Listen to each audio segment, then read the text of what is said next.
Good morning. My name is John Burlingham, and I'm the Chair-elect of the Chamber of Commerce Board of Directors. I'd like to welcome you to our Meet the Candidates virtual breakfast meeting, live from the venue at the Best Western Plus in Kingston. We'd like to begin with the pledge to the flag. I pledge allegiance to the flag of the United States of America and to the republic for which it stands, one nation, under God, indivisible, with liberty and justice for all. Thank you, and good morning again. On behalf of your Chamber of Commerce, I'd like to invite everyone to join us this Thursday evening, November 22nd, for our 16th Annual Business Recognition Award celebration. In cooperation with the Ulster County Economic Development Alliance, we'll be celebrating the achievements of some outstanding local business leaders, businesses, and organizations, including Business Person of the Year, Clayton Van Cleek, Van Cleek's Tire, Business of the Year, SUNY Ulster, Small Business of the Year, Town and Country Liquors, Emerging Young Leader, Nicole Fuco from Yup, Hospitality Business, Wiltwick Golf Club, Commitment to Community Award, People's Place, Heritage Award, Kenco. The Heart of Ulster County Award goes to Ulster County's hometown heroes, recognizing the thousands of local residents who, through their timeless deeds and actions, brought Ulster County through the worst days of the pandemic. This award will be accepted by Ulster County Executive Pat Ryan. Special thanks to our Business Award celebration sponsors. Our premier sponsors, Health Alliance, part of the WMC Health Network, Ulster Savings Bank, the Emerson Resort and Spa, Mid-Hudson Valley Federal Credit Union, and Nuvance Health. Our platinum sponsors, Rondout Savings Bank, Central Hudson Gas and Electric, and Rhinebeck Bank. And our diamond sponsors, Van Cleek's Tire, Gagnon and Associates, CPAs, Adam Fairacres Farms, and WineRacks.com. Thanks to all our great sponsors for their support. The awards celebration starts promptly at 6 p.m. this Thursday evening on the Chamber's Facebook page. If you're not able to join us, we will archive the entire program on our website and on social media.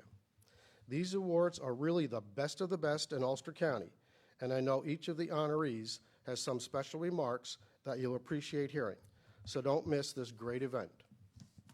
Our next virtual breakfast meeting will be held on Thursday, November 12th, starting at 9 a.m., right here at the venue at the Best Western Plus.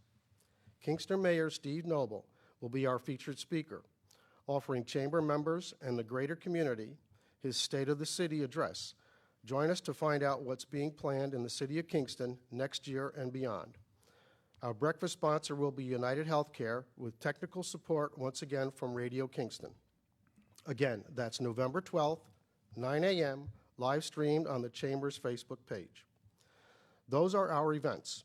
You can always go to the Chamber's website for all the latest news, information, and the listing of Chamber events and our member events. Just go to ulsterchamber.org.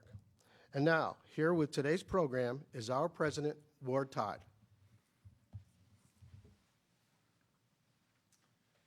Thank you, John. Good morning, everyone, and we welcome you to the Best Western Plus. We're delighted to have you with us this morning for the second in our series of Meet the Candidates.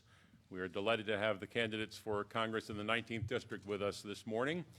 Do want to have a couple of housekeeping notes for folks. There are other things going on in the Chamber world, including we are back in business with our annual membership guide and resource directory. If you would like to be part of that, we are sending an invitation to all Chamber members.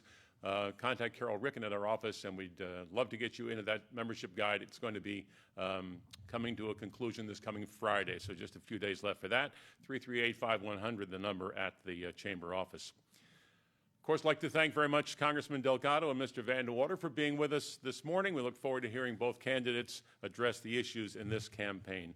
And we are so very fortunate to have technical support for today's program provided by Radio Kingston. They do amazing work, and we sincerely thank them.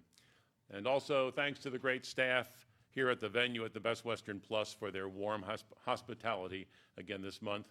We look forward eagerly to those days when there are 300 people in front of us today. Chamber breakfast meetings, even virtual ones, would not be possible without the generous support of our breakfast sponsors. Today we want to thank our great corporate partner. Please welcome Lisa Morris from today's virtual breakfast sponsor, Hudson Valley Credit Union. Thank you, Ward, and thank you to everybody at the Ulster County Regional Chamber who's been doing so much to help our Ulster County small businesses. It's been a crazy ride this year, and the credit union has been trying to do the same. We're very proud that we were able to secure over $34 million for nearly 900 of our business members through PPP loans. We've also been helping members with loan and mortgage deferments, fee waivers, and also educating them on, unfortunately, a number of new scams that have been born out of this pandemic. We really thank our members for their patience with us. It's been an interesting year as we tried to navigate all of these new safety protocols. And we really do feel that it's our responsibility to keep our members and staff safe and healthy so that our healthcare heroes can take care of those who truly need their care. Thank you very much for your patience with us as you visited branches and called us on the phone. Thank you also to Congressman Delgado and Mr. Vandewater, who both are willing to come here today and answer the important questions about the 19th district that affect us so greatly. We really appreciate their willingness to serve the people. And Mr. Vandewater, an early Happy Veterans Day to you as well.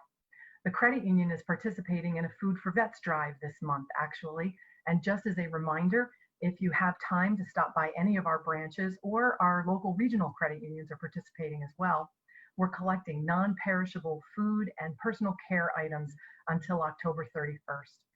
So stop by with a canned good or two, say hello, and let us know how we can help you and your business thrive, because that's what we do best. Call us at 845-463-3011 or visit our website at hvcu.org, where you can also find us on many social media platforms. Thank you all very much for attending the breakfast today, and please stay safe. Thanks so much, Lisa. Thank you for your partnership. We are delighted to work with Hudson Valley Credit Union on these very important virtual breakfast meetings. Now on to our program today, featuring the candidates for U.S. Congress, 19th District, including the incumbent Congressman Antonio Delgado and challenger Kyle Vandewater. Here's how our program will work this morning. Each candidate will deliver a 5-minute opening statement. At the conclusion of our event, a 2-minute closing statement. After the opening statements this morning, we'll focus on questions from our virtual audience. Candidates will have 2 minutes to answer questions and 1 minute for rebuttal. All questions are to be about the issues in this campaign, questions that both candidates can answer. Candidate speaking time will be monitored by Chamber staff. Allison Costanzo will display a sign when a candidate has 30 seconds remaining and when time has expired. And we are thanking Jess Davis for helping out watching social media for your questions that are being posted this morning. Congressman Antonio Delgado is the incumbent, running on the Democrat and Working Families lines. The challenger is Republican Kyle Vandewater. We drew lots to determine the speaking order, and Mr. Delgado will go first for his opening statement. 5 minutes, Mr. Delgado. Thank you. Ward, it is good to be here. Kyle, it is good to see you, the Ulster County Chamber of Commerce, and everybody who's tuning in. I would be remiss to not first and foremost acknowledge my amazing mother-in-law before I get started. Some of you may know she is the co-chair of the Saugerties Chamber of Commerce, and her business, as noted, Town and Country Liquors, was awarded the Small Business of the Year award, and just so pleased and so excited for her. I love Town and Country Liquors and love her. But listen, I want to talk about the pain we're all going through right now, the anxiety. I've traveled across the district. We see the numbers across the country, over 200,000 lives lost, 220 at this point, more than 220. I talk to healthcare workers, farmers, teachers, small business owners, and I know the pain. In fact, whether I'm in Dutchess County or whether I'm in Rensselaer County, Sullivan, or Ulster, I'm hearing the same stories. Last week, I was in Saugerties with my good friend, Freddie Costello, town supervisor there. Took me around the area, walked Main Street, Partition Street, stopped into Montano's Shoes, stopped at Smith's Hardware, spoke to the folks there about the urgency of PPP and how it was helpful to get them through the challenging times. And I want to also flag Ulster Savings. I think Ulster Savings has done tremendous work during this challenging time. I actually was in Lake Katrine with Bill Calderero and his employees back in June. And back in June, they had already given out 450 loans, $34 million worth, saving 4,700 jobs. And over 90% of those loans went to small businesses with fewer than 25 employees. So kudos to Ulster Savings. They also waived their ATM fees and their overdraft fees. So critical work, the community coming together. And I think that's what it's going to take for us to get through this. We got to come together. We got to do the work. We got to find common ground. We got to show compassion and be empathetic to one another. And that's what I decided to do from the very beginning. It's why I ran. I ran because I wanted to find that common ground. I wanted to pull people together. I wanted to figure out how I can serve everyone in New York 19, Democrats, Republicans, and independents. That's the approach I wanted to take. And whether it was the 47 town halls that I did, 33, 3 in all 11 counties in 2019, the 4 locally based advisory groups that are bipartisan based, help our veterans, small farmers, ag, community, healthcare workers, whether it was the 5 district offices that I have in 5 counties stretched across the district, or the hundreds of events that I've done across the district, including an Access to Capital event at SUNY Ulster, where we brought in an SBA rep to help folks here talk about how they can empower their businesses. We've done the work on the ground and have tried to make sure we stay engaged, and that engagement has led to legislative success. Over 40 bills that we've introduced out of my office, standalone bills. More than half of those bills are bipartisan bills. 18 passed the House, and 3 were signed into law by the president, including my Family Farmer Relief Act, which would create financial flexibility for our farmers, my Small Business Repayment Relief Act, which would help forgive 6 months of SBA loans during COVID-19. I also introduced the Rebuild Rural America Act, which would be a non-competitive block grant that would go straight to our localities and municipalities in support of infrastructure projects and access to broadband measures. Also introduced legislation to bring down healthcare costs, support our veterans, deal with the opioid epidemic, workforce development training programs, and help our small businesses deal with some of the onerous compliance regulations that oftentimes can be burdensome for them. This has been the work that I've been able to do, and it's been recognized. The U.S. Chamber of Commerce has endorsed my candidacy for re-election. And in fact, the Chamber awarded me the inaugural Jefferson Hamilton Award for bipartisanship, given 1 out of 20. I'm 1 of 20 in the entire House to receive that award. I also received the Chamber's Spirit of Enterprise Award for the work that I've done with small businesses, in support of small businesses. And for our farmers, the American Farm Bureau awarded me the Friend of the Farm Bureau Award. So very, very excited about that as well. But the truth of the matter is, the recognition really isn't what this is about. What this truly is about is the work ahead, And I couldn't be more humbled. I could not be more humbled to be your representative, to continue to do this work on every single individual's behalf in New York 19, if you so re-elect me. Thank you so much. God bless. Okay, 5-minute opening comment from Mr. Vandewater. Thank you very much, Ward, and thank you, Mr. Congressman. My name's Kyle Vandewater, and I'm proud to be your next congressman for New York 19. I want to talk about 5 things. I'm going to talk a little bit about me so that you get to know who I am. I'm going to talk about the economy. I'm going to talk about number 3, why it matters, and 4, I'm going to talk a little bit about you, and 5, I'm going to talk about 2 words, and I'm going to do that within 5 minutes. When I grew up here, because I did in New York 19, I've done everything from being a paper boy for the Poughkeepsie Journal, to being a busboy for an Italian restaurant, to working at Champs Sports, to working on a farm, which is now a strip mall, to working in a rock quarry, to being a bartender and a waiter. In other words, I've worked here in New York 19 for the majority of my life, and I continue to do so today. I know what it means to work here, and I know what it means to have a job here and to live here, because I was born here, raised here, and I've done everything from fished in the Wappingers Creek to hunted on the other side of Minnewaska. I've skied the Catskill Mountains, and that's the way I want my family to be raised. Now, I left here to go to school, go to law school, and to serve God and country in the United States Army. I am a Judge Advocate General officer, and I've served our country. And when it was time for me to leave, and I decided to get out, I could have gone anywhere in the United States of America. Instead, I came back to home, which is New York 19.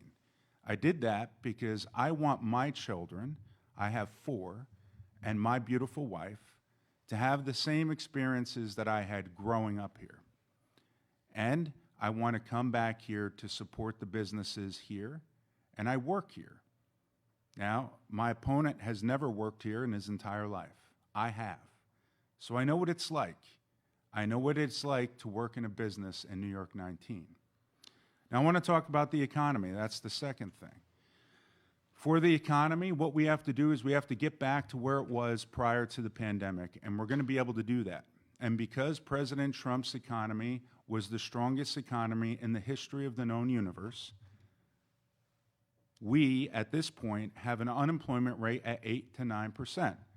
Now, that's unacceptable, but it was predicted in April that it would be 25%. And the reason why it's 8 or 9% was because the economy was so strong prior to this pandemic.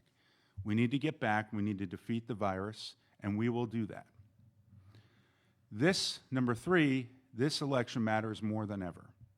Because if we elect people like Vice President Biden and Senator Harris, we are going to hurt our businesses and the economy. They will raise taxes, and that will hurt small businesses. You can't do that at the end of a pandemic, which we are going to beat. It is critically important that we vote in Republicans in this election. Now, number 4, I have been everywhere. Boots on the ground, look it up. You can see pictures of it. I didn't do town halls that happened prior to the pandemic because I entered the race late. But I'm boots on the ground every single day, everywhere.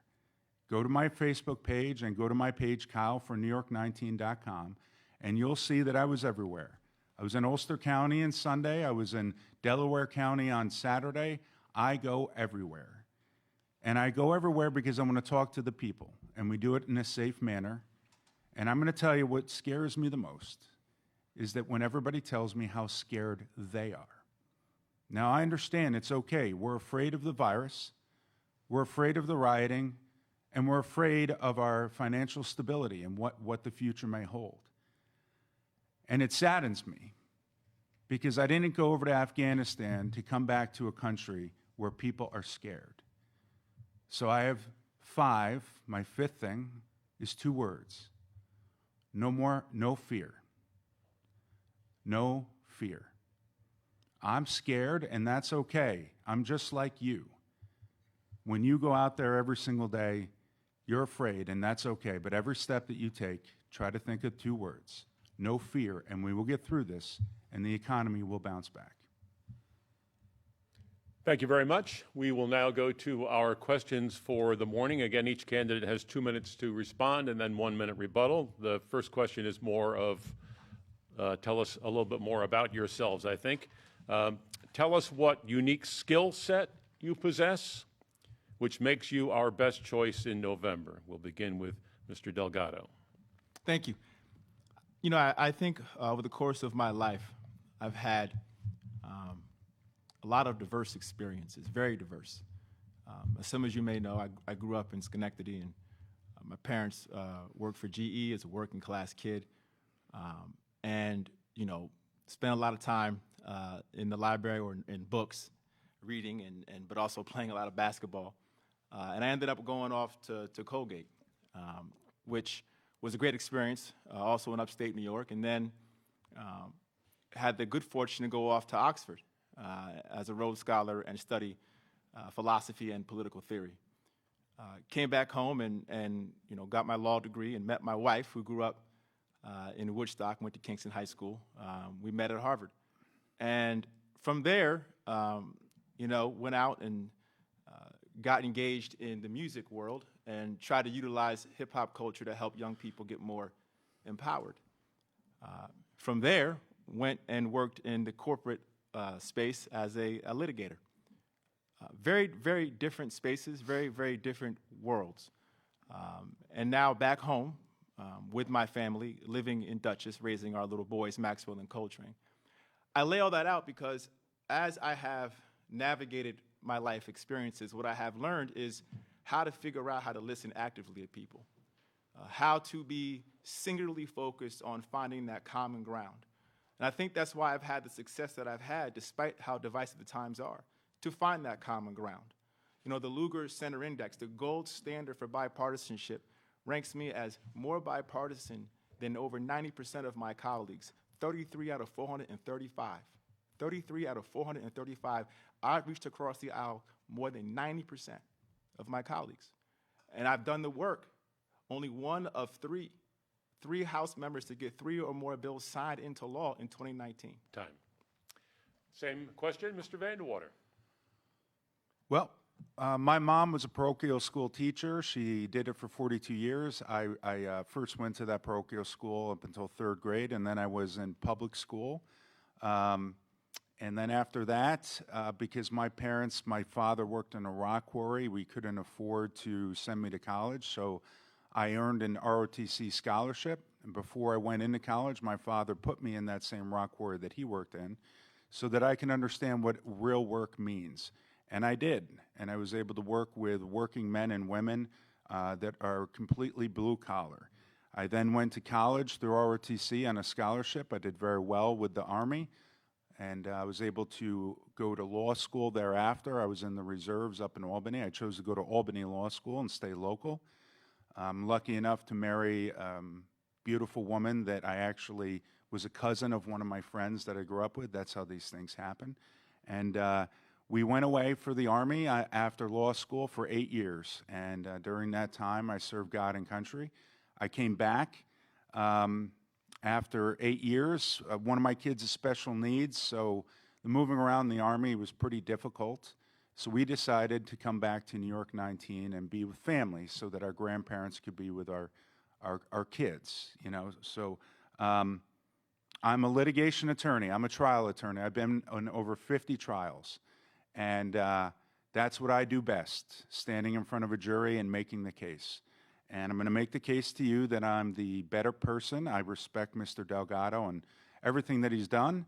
At the end of the day, though, I think when you look at the amount of bills that he's actually introduced and passed himself over these 2 years, it's not enough. So these are my skills, and this is why I'm here to serve you, and I'm doing it not just for you. I'm doing it for everybody in New York 19. I'm doing it for my children and my wife as well. There's a 1-minute time allotment for rebuttal. Congressman Delgado? I mean, I'm not going to rebut the man's personal life. I mean, this is... Okay. I wouldn't do that to you either. All right. Give you the opportunity. Back to questions. Speaker Pelosi has set today as the deadline for a stimulus deal. Now, if the Speaker and the President were both sitting in front of their cameras at home, their monitors at home, and we're watching right now, what would you say to them? And we'll start with Mr. Vandewater. So right now, about a week ago, the President of the United States of America had a $1.8 billion stimulus deal on his table. There was arguments back and forth between the Democrats and Republicans. And Mr. Trump put the ball back into the Democrats' court and said, this is the bill that I will sign. I will sign it. Let's get it done. The bill that Nancy Pelosi wants is $4 billion more. And what is happening right now is that there's bickering between the parties. I want you to understand that I have no issue with Democrats. I grew up in a house that was filled with Democrats. Some of my best friends are Democrats. I can hold an olive branch and talk to Democrats. It's the far left that is holding up this bill. And right now, people are suffering. People are suffering financially. Emergency workers are suffering, and we need to pass the bill. So I'm also for single-issue bills which should be more prevalent instead of all these bills that end up having pork on the other end. For example, the HEROES Act. This is a great bill, but when you read the second half of it, it's not about the heroes. It's not about just sitting there and giving money to the emergency workers and to the people that are trying to help out with this pandemic. The second half of that bill is all about bail reform at a federal level, and that's got to stop. That's the reason why the HEROES Act isn't being passed, because it's bail reform across America. And we know in New York what bail reform meant and what it means. And we have seen the rioting, and we have seen the criminals walk out of jail with just a piece of paper in their hand. So let's just cut to the chase. It's time for us to work together. It's time for us to do what's best for the American people. And if we can both agree on 50% of a bill, then let's just pass that 50% of a bill. Mr. Delgado, same question. I would say get it done. Get it done. It's taking too long. You know, as I spoke about in my opening statement, I'm talking to folks all across the district. I'm hearing from teachers who are afraid about the cuts that are pending. I'm talking to farmers and small business owners who are in desperate need of more PPP, working families who have no longer the ability to rely on that $1,200 direct payment that they got in March, folks who are struggling to put food on the table. State and local governments, particularly our folks on the ground in towns and villages who are providing meaningful services, critical services, mental health services, substance abuse prevention services, are fearing that they're not going to be able to do their job to protect and be there for the most vulnerable. The last time we got something done on a bipartisan basis was March. And this is a pandemic that has taken over 220,000 lives and has impacted our economy in a way we haven't seen since the Great Depression. And here we are playing politics. Now, we did pass a bill out of the House in May, 5 months ago, May. Did we hear any type of counteroffer at that point? No, we didn't. 5 months would pass and nothing. October 1st, we passed a smaller version of that bill. And now here we are at the end of October, and we're finally getting some negotiations. I'm glad that everybody now understands and gets it. And I'm sorry it took so long, because it shouldn't have taken this long in the first place. So yeah, I'm ready. And as soon as they tell us to come down there, I'm going down there to vote and support and make sure we get some aid for our folks here at home. 1 minute rebuttal, Mr. Vandewater. Talk about politics. One of the reasons why things are so divisive in this country is because of the endless investigations into an administration which the other side was just upset because they lost. That's divisiveness. That's part of the problem, okay? Talking about getting things done, let's get things done, is absolutely right. This bill that was passed in April completely helped out the American people. And what has to happen right now is Nancy Pelosi needs to sit there and take that $1.8 billion bill and put it through and have it pass, $1.8 trillion, I'm sorry, to help people out. It's enough is enough, and there's too much politics going on. Mr. Delgado is absolutely right. But I can sit there and work with Democrats. I can do that. I can do that. 1 minute, Mr. Delgado.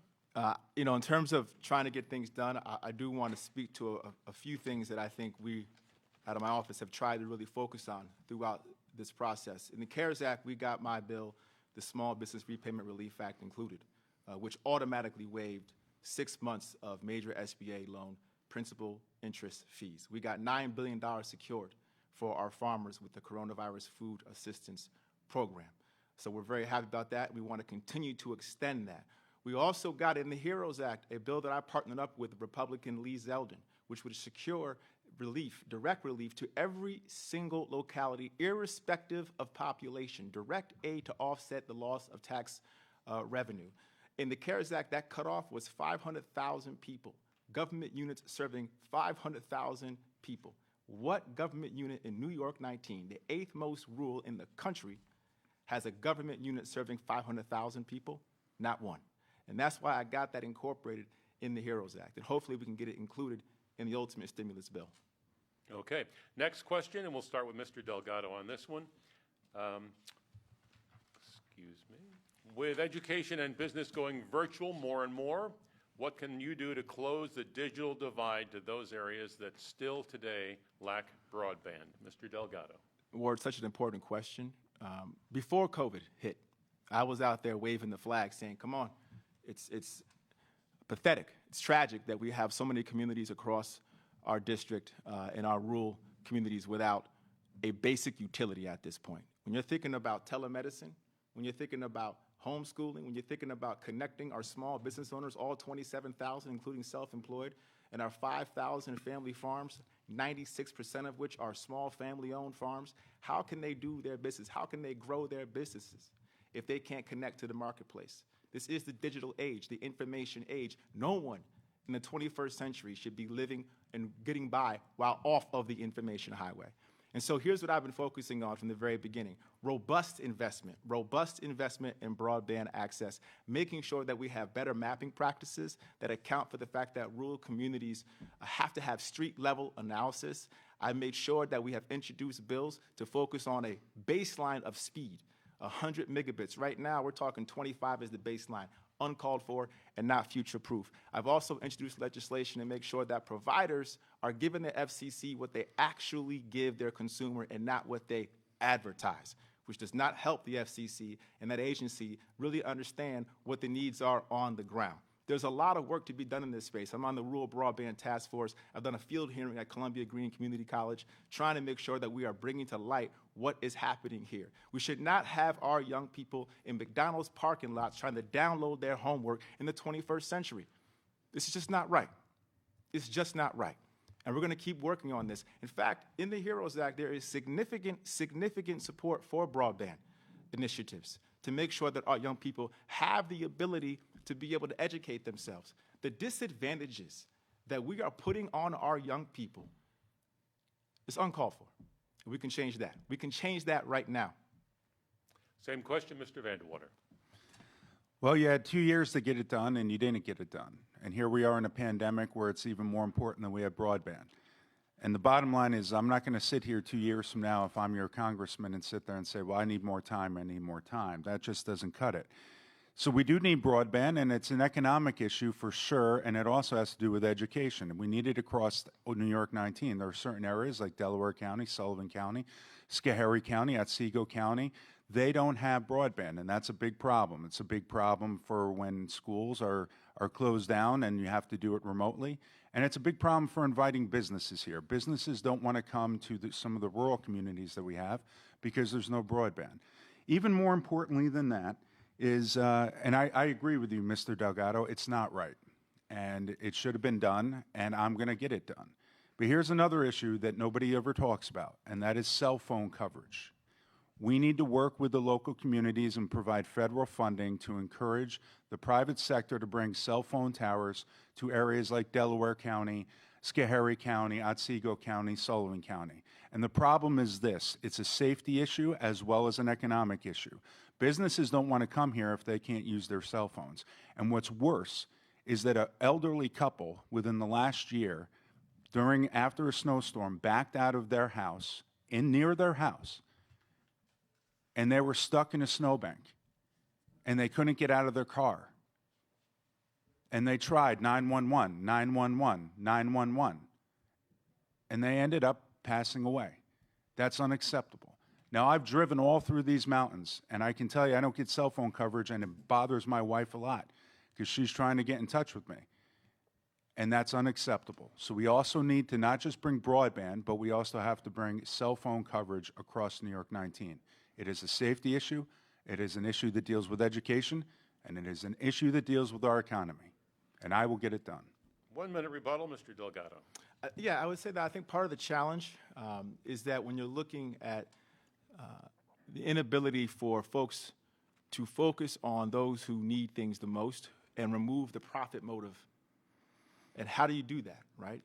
The good reason why rural communities are going without broadband is because they're not densely populated. Private actors, rightfully so, as capitalists, are going to want to invest their money where there is going to be a high return on investment. So we could try at the federal level to incentivize those actors with subsidies and tax credits. That's one way. But if they have a monopoly more or less on the system to begin with, it's going to be a very hard challenge. And that is where the government has to step in and fill the gaps and promote the general welfare. But when you have a lot of folks in Washington who are bought out by big companies or who take corporate PAC checks, of which I don't take any, it's very hard to get folks to come to the table to figure out how to get this done in a way that actually speaks to everyday Americans and supports the most vulnerable amongst us. But you better believe that's what I'm there to do. 1 minute, Mr. Vandewater. Well, if you don't take money, I don't know how you got $5.2 million for a first-year freshman. I don't know how many cows your constituents had to milk to give you that $5.2 billion. I think a lot of it came from San Francisco, Washington, D.C., and Chicago, and New York City. And I think a lot of it didn't come from New York 19. So if you want to talk about getting the job done, we're going to get the job done by working with the private sector and encouraging them through economic opportunity zones to come to the rural areas of New York 19. And the way you do that is you sit there and encourage businesses to come there, and they get tax incentives, and they go to high unemployment areas in New York 19. I want to focus on that, and I want to get private businesses in to get jobs in. And when that happens, then everything else is going to fall into place. It's the economy, the economy, the economy. Okay, our next question, Mr. Vandewater will go first. 2 minutes. America may be more divided today than at any time since the Civil War. What will you do as our congressman to bring our country together? 2 minutes. That's a great question. What needs to happen is we need to start having common sense solutions. We need to leave the endless investigations to the side. We need to sit there and take the rhetoric from the right and the far left and set it aside. And what we need to do is do what's best for the American people and the American family. I'm just like you. I'm an everyman. I'm the people's person, as my wife says. She is much smarter than me in a lot of ways. She sits there and goes, Kyle, you're the people's person. You've got to run on being the people's person. And I didn't do it. And then all of a sudden I started thinking about it. I go, she's right. I should start listening to my wife a little bit more. I'm just like you. My collar is blue, even though I'm an attorney. I came from a rock quarry and a parochial school teacher parents, okay? And I can sit there and talk to the common man and woman. I have sat at the kitchen table on a Sunday morning figuring out how we're going to pay our bills. I do not come from money, and I'm just like you. So I know what it's like, and I will fight for you. And the way you do that is you work with the other side. Republicans and Democrats can come together. We can get bills done. I think that single-issue bills should be promoted more, which is just put up a bill, it has one thing and one objective, and it either gets voted on or voted down. Let's get rid of all the pork that happens on these big spending bills. Let's get rid of it. And let's just start working together. And we need to start negotiating with each other. So if somebody proposes something and I can agree with half of what they want, then we can get the rest of the Republicans on board for that half that the Democrats put up. Then let's just vote for that half. And the Democrats put it up, and everybody's going to vote for it. Let's start doing what's right for the American people. And let's just cut the crap when it comes to all the politics. Same question, Mr. Delgado, 2 minutes. It's such an important question, in terms of how divisive the times are, how partisan. The big challenge is we've lost a sense of commonality. We receive a lot of our information fragmented now. Social media, the cable news networks create echo chambers. And we could even reinforce our own point of view by just typing in a search in Google that gives us the answer we want. And the more you have this type of environment, the more it reinforces the divisiveness. And it takes leadership. It takes people who are willing to cut against the grain, who are willing to do the work, and sometimes be chastised for doing it, but doing it because you see there's a need to bring folks together and unite. And I've tried to do that. I've tried to do that every step of the way. I've tried to find those lanes where I can bring people together. I've worked with multiple Republicans in introducing bills, from CatGo to Representative Zeldin, to Stefanik, to Reed, to Shabbat. In fact, Shabbat, who's the ranking member of the Ag Committee, I introduced my very first bill with him, bipartisan bill. Passed the House on a unanimously. It passed the House, the Small Business Continuation Act for service-disabled veterans. So these are the things that I've been able to do since I've been in Congress. And I'm going to keep doing this work, keep trying to work across the aisle. The other big issue, too, is the way our congressional districts are drawn. Right now, they are drawn by the party in power in the state. So what do you think is going to happen when that party gets a chance to redraw districts? They're going to draw them in a way that favors the party. And so you get these districts that are either more red over time or more blue over time. What does that incentivize? It doesn't incentivize finding common ground. It just makes you worry about being primaried. And then you got to be more and more extreme as a result. New York 19, 1/3 independent, 1/3 Democrat, 1/3 Republican. You got to make sure you're getting out there and listening to everybody, and that's what I've been able to do. 1 minute rebuttal, Mr. Vandewater. So Mr. Delgado voted with Nancy Pelosi 99% of the time. She comes from San Francisco. San Francisco does not equate to the values in New York 19. Not a bit. Not even a little bit. So he comes here, and he's one person, and he'll sit here and say things like, I'm for making sure that you have your guns. But then he goes down to Washington, D.C., and what he means by that is you can have a double-barrel bird gun. So it's almost like two different people. And I understand that he's done the Family Farmer Relief Act, the FFRA. That was very good. And he introduced that, and I commend him for that. And he also turned a post office in Pine Plains to rightfully be named after Chief Petty Officer Shannon Kent. Those are two bills that came from him. That means he created them. 2 bills, 2 years. I can do more. And 1 minute rebuttal, Mr. Delgado. I would say that those are bills that became law. We introduced more than 40 bills, and as I noted earlier, 18 passed the House. And as I noted before as well, one of only 3 House members in the entire House, all 435 members, to have one or more bills that you've singularly introduced be signed into law. So that is the record. In terms of how I've gone about doing that work and how I've tried to achieve success on behalf of New York 19, I think the fact that I've received support from the U.S. Chamber of Commerce and their inaugural Jefferson Hamilton Award for bipartisanship that's given to only one of 20 House members, the fact that I've been recognized by the American Farm Bureau for being a friend of the Bureau. I think I've made a point here. I'm not just speaking for myself. I think people have recognized, outside observers have recognized that I have tried to do the work on behalf of New York 19 and bring people together for the betterment of the whole. Our next question, and Mr. Delgado will go first on this. If elected, or in your case reelected, what will you do for our veterans and active service members in regard to the epidemic of suicides? How will you help us put an end to this now? 2 minutes. Such an important issue. I have a Veterans Advisory Committee, I really have learned a lot in talking with the committee. I also want to just thank Kyle for your service to this country. I'm a proud grandson of a World War II veteran who served on D-Day. I appreciate the sacrifices of our veterans, and not just the veterans, but the families and what they've had to go through and put themselves through. And we got to give our men and women everything they need, not just on the battlefield, but when they come home. When they come home.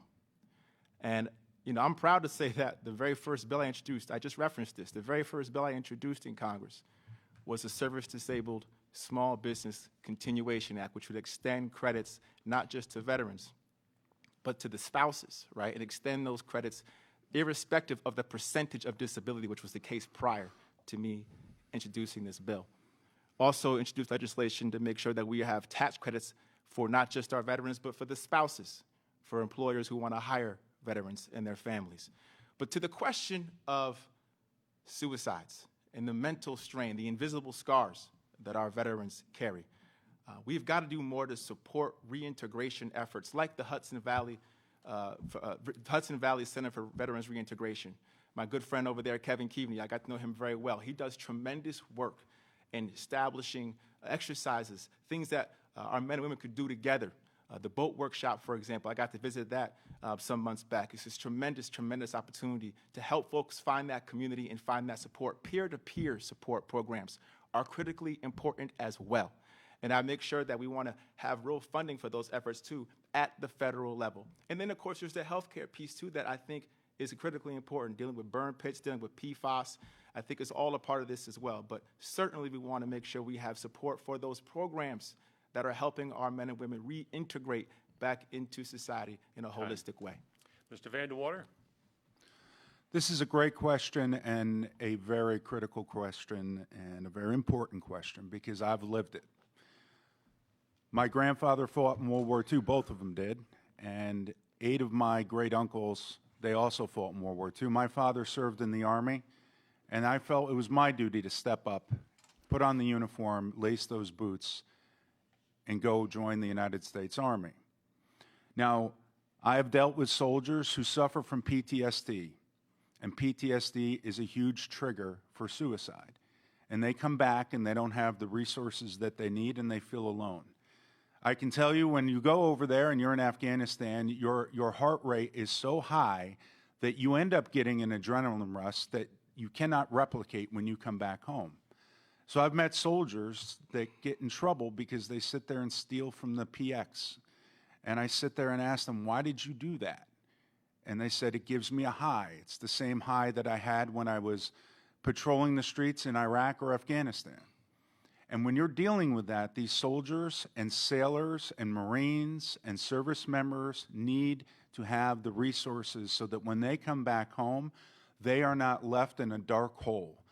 They sometimes go towards alcohol, sometimes worse, they even go towards drugs.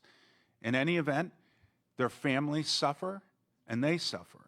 So we need to provide the most amount of resources that we possibly can for our service members and our veterans. And I think that's been lacking. I think that the president did a great job by changing the VA so that if you have to wait online, you can go to a private provider. That saves lives. When you have to wait online, which is the way it was prior to that, people get depressed. And I can tell you from her firsthand experience what it means to be a soldier and what it means to sit there and have to come back to your family after you've been gone for so long, and the stress that it brings upon your wife and your children. And those are the things that lead to suicide. And we need to provide more resources for it. And we can do that. And I promise you, more than anyone, I promise you, I will serve you and I will fight for that. 1 minute rebuttal, Mr. Delgado. Yeah, we also remiss to not highlight an experience I had up at Hoosick at the Sheffer farm. Eric Sheffer has a great dairy farm. And he's been working in conjunction with the Veteran Farmer Coalition. I got to meet a veteran there one day, Kevin Miller, who carries a lot of scars, both physical and invisible. And the work that we talked about, farming, and giving our veterans a chance to work on farms in the beautiful Hudson Valley and the Catskills, the peace and the serenity that it can bring to bear.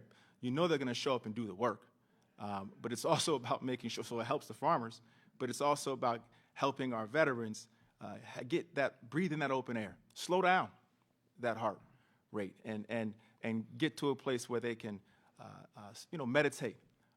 And I think the more we can build these partnerships and support these kind of partnerships at the federal level, really intentionally do that work, I think the better off our veterans will be. 1 minute, Mr. Vandewater. Another issue that we don't talk about, and because I think the public just is not educated on it, is TBI, traumatic brain injuries. When a soldier gets blown up and he survives it, there is something that happens when their head gets juggled, and then they're not the same person as they were prior to that explosion, and that detrimentally affects them. And I can tell you from firsthand, I have a friend of mine, he does my taxidermy for when if I'm lucky enough this year to get a big buck. And one of the benefits that he had after he had TBI, and I'm not going to say his name because I never talked to him about this before, that I would go public with it. They allowed him to go to Montana to learn how to be a taxidermist. And that's his passion and that's his love. And we need to do that. And we owe it to our service members to provide them with experiences like that so that they can learn skills, things that they're passionate about, so that they don't resort to suicide. Instead, they're resorting to what they love and what's their passion, and it gives them a purpose. Next question, Mr. Vandewater will go first. 2 minutes on this question. Lots of children at home doing schoolwork these days. What grade would you give the president for his response to the pandemic? And please explain why. I give the president an A. I think that this pandemic has been unique in that even the scientists didn't understand the coronavirus when it first came out, and we're learning as time went by. The reason why I give him an A is because he stopped the influx of travel from China in January. He was, of course, criticized and called xenophobic. Then he did it in Europe in February. He was then criticized and called xenophobic. And when the pandemic finally did hit, he took appropriate steps, and he did endorse the shutdowns. If you remember, Dr. Fauci in the beginning said we don't need to use the face masks, and I think that was basically because there was a supply issue, but that was wrong. And as time goes by, I think we've come to realize that this is a local issue as well as a federal issue. He sent the Red Cross ship down to New York. He also opened up the Javits Center, and Governor Cuomo didn't utilize them. Instead, he put elderly people into their retirement homes, which caused unnecessary deaths. And at the end of the day, I hate it because the pandemic has become political. It shouldn't be political. We should all be getting together, holding hands. I don't mean that literally, I mean that figuratively. And fixing this problem. Stop the fighting. Let's just get to it. And let's fix the problem. What we need to do is defeat the virus. And one way that we're going to do it is we're going to fund the vaccine. The vaccine is coming. We have to make sure that it comes safely in a timely manner, and I think the United States government bears the cost of that. And any American should be able to get that vaccine for free. And they shouldn't be forced to take it either. The government shouldn't be sticking a needle in your arm.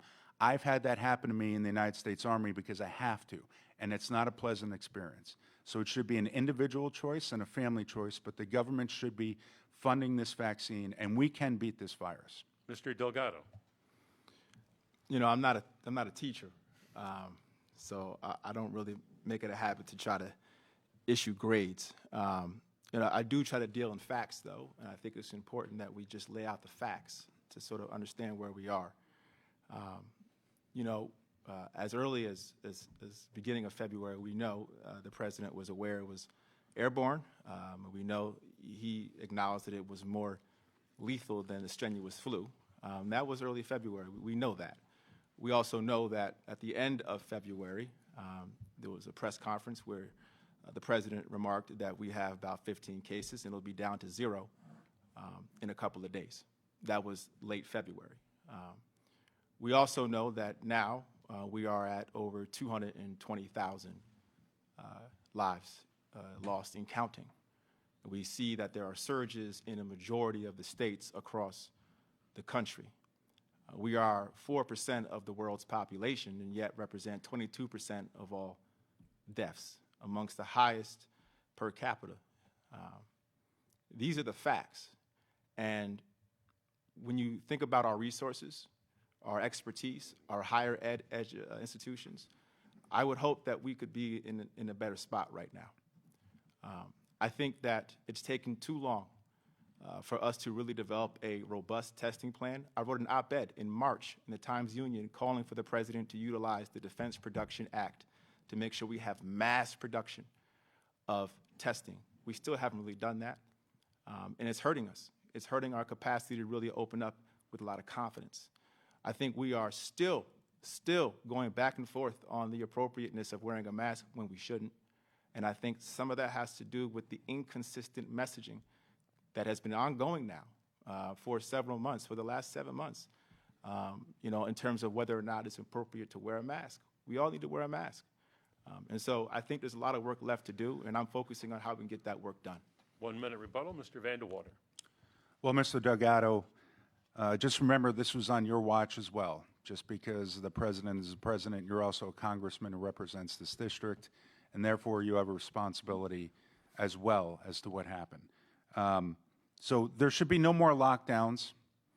The lockdowns, I think, proved to be ineffective, and they destroyed businesses like the restaurant businesses.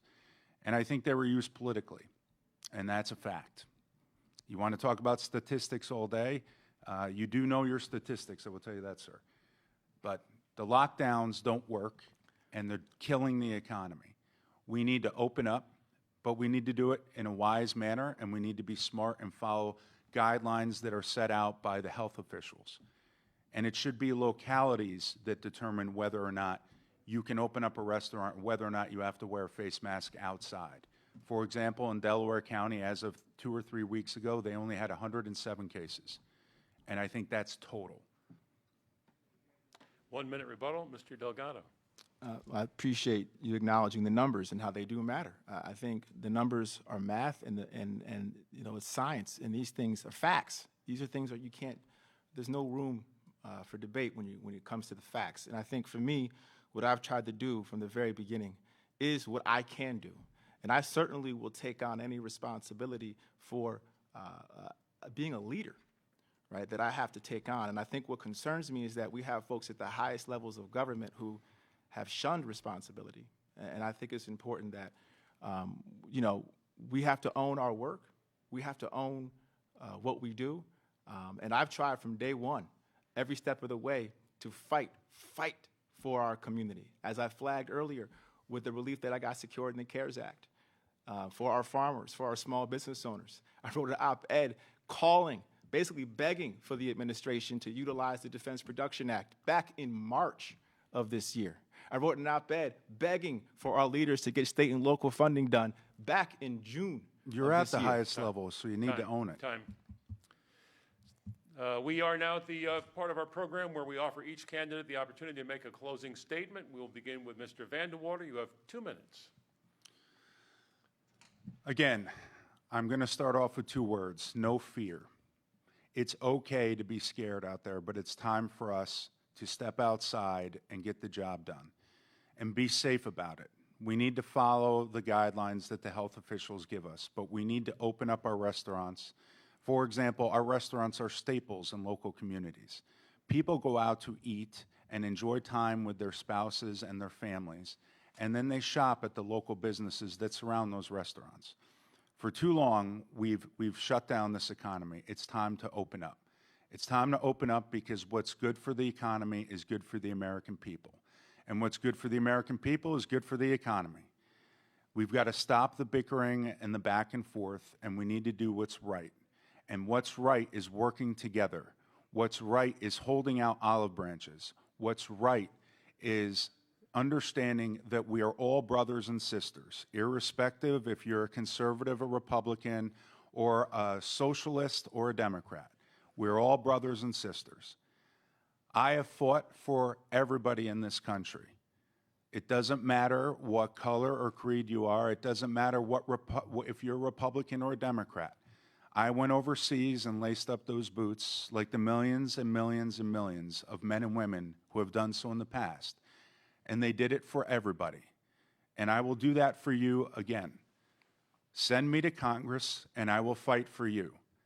I'm doing this so that the future of this country doesn't fall in the hands of the few who turn it into a country that is dictated by government officials. The Green New Deal is a complete disaster, and it will completely dominate businesses and the American people, and it will be an unsustainable program. That's what the people on the left want. I don't. I just want freedom, and I want my children to grow up in a great country, a country that everybody can agree has been great in the past and will be great again. 2-minute closing statement, Mr. Delgado. Ward, thank you. Kyle, thank you. And to all who decided to tune in, thank you. You know, as I said earlier, you know, I grew up in Schenectady, upstate kid, and my parents, you know, really were very focused on my education, and they understood that that was going to be the gateway to opportunity for me, the gateway, and the great equalizer. My wife is also an upstate kid, grew up an hour apart, and I'm sharing this because this is home, and we love home. you know. And when I go across the district and I talk to folks on the ground and I see the can-do spirit, folks rallying around each other, figuring out creative ways to support each other in these difficult times, it warms my heart and it inspires me and it motivates me and it makes me incredibly humbled to be able to represent so many fine people, so many good people across the political spectrum whose hearts are in the right places. Take Project Resilience right here in Ulster County, put together by County Exec Pat Ryan and all the good people here. The work that you all have done in Ulster to make sure you're feeding the hungry and making sure you're there for the most vulnerable. That type of compassion, that type of belief that we can all come together and put our differences aside for the greater good. That's what we need at every level. It just can't be within the community. It has to be at the federal level too. And I'm trying to bring that to bear. That's what I bring with me. That's what inspires me when I do the work. I think about who I represent, the people, not the party, the people I represent and what they're about, what you are about. And I know that love dictates how we operate. I know that we care about each other. And we can get rough and rugged, but we, at the end of the day, have big hearts. And we want to be there for each other. And I am so honored and so humbled by the opportunity to represent you. And I would only hope that you give me another chance as we move forward ahead here in these challenging times. Thank you, and God bless. On behalf of the Ulster County Regional Chamber of Commerce, we'd like to thank both our candidates, Antonio Delgado, Kyle Vandewater, for appearing here today and for offering to serve. Sincere thanks. The election day itself is 2 weeks from today. However, early voting is already coming up, thanks to our friends at the Board of Elections here in Ulster County. The list you see there is the next 9 days in Ulster County when early voting is available, starting on Saturday, October 24th at 10 a.m. And here are the early voting locations in Woodstock, Kingston, New Paltz, Highland, and Ellenville. And for everyone concerned about your health and safety while voting, the Board of Elections has established these protocols. You can find out more at voteulster.com, but staff will enforce safety protocol and voters will be asked to wear masks upon entering. Again, early voting starts on Saturday. Before we leave you today, a final reminder about the Chamber's annual Business Recognition Award celebration this Thursday at 6 p.m. A very distinguished group of honorees again this year. And these are the great local businesses that are supporting our Business Awards celebration. Please remember them. Be sure to thank them for their support of the Chamber of Commerce. Next month, we invite you to join us back here for another virtual breakfast meeting at the Best Western Plus, hearing our guest speaker, Mayor Steve Noble. It will be presented by Ulster County's largest private employer and a great chamber member, United Healthcare. Learn about the mayor's state of the city on Thursday, November the 12th, starting at 9 a.m. And finally, a sincere thanks to our corporate sponsors. As a result of their commitment to the Chamber of Commerce, we're able to continue our work supporting and promoting our exceptional local businesses right here in our region. Please support our corporate sponsors that support your Chamber of Commerce. Special thanks again for our technical support from Radio Kingston, Kale, Jimmy, Perla. Thank you for all you do in our community. Thanks everybody for joining us today. Special thanks again to Allison and Jess for assisting and to our featured speakers. Thanks all of you for joining us today. Until next time, be well and stay safe.